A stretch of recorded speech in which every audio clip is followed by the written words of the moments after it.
स्वामी विवेकानंद राष्ट्रीय प्रेरणा आता नुकताच ज्यांना पुरस्कार मिळाला, एक कमी वयामध्ये उमदा असं व्यक्तिमत्व ज्यांनी समाजासाठी जगण्याचे मनामध्ये अट्टाल धरलेले एक व्यक्तिमत्व.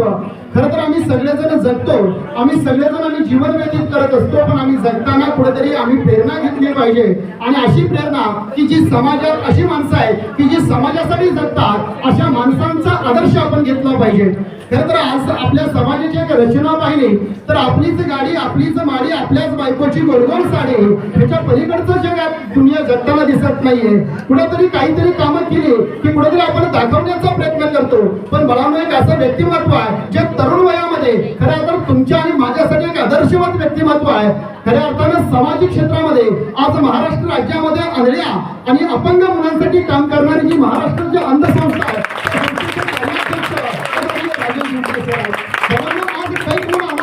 परंतु अनाथ मुलांसाठी काहीतरी केलं पाहिजे अशी व्यूहरचना मनामध्ये अंगीकारून आज आळंदीसारख्या परिसरामध्ये ज्या व्यक्तीने यशवंती प्रेरणादायी सामाजिक संस्थेची निर्मिती केली आणि त्या संस्थेच्या माध्यमातून अनेक होतकरू तरुण मुलांसाठी, अनेक अनाथ मुलांसाठी ज्यांनी खऱ्या अर्थानं स्वतःचं जीवन वाहून घेतलं, ते एक आगळं वेगळं व्यक्तिमत्व म्हणजे आदरणीय राजे गुरटे सर.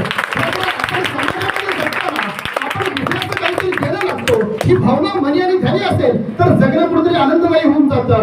आज असंच व्यक्तिमत्व तुमच्या समोर का, तर आपण ही जगताना उद्या तुम्ही डॉक्टर व्हाल, इंजिनियर व्हाल, वकील व्हाल, IAS व्हाल, IPS व्हाल, IRS व्हाल किंवा तुम्ही तुमच्या जीवनामध्ये व्यावसायिक क्षेत्रामध्ये यशस्वी व्हाल, पण राजांनो एक गोष्ट कायमस्वरूपी लक्षात ठेवा की दुसऱ्यासाठी जगणं हे जगणं असतं आणि स्वतःसाठी जगणं हे कुठेतरी स्वार्थी वृत्ती असते. आणि ही वृत्ती बाजूला ठेवून आपण समाजासाठी जगलं पाहिजे असं एक व्यक्तिमत्व या ठिकाणी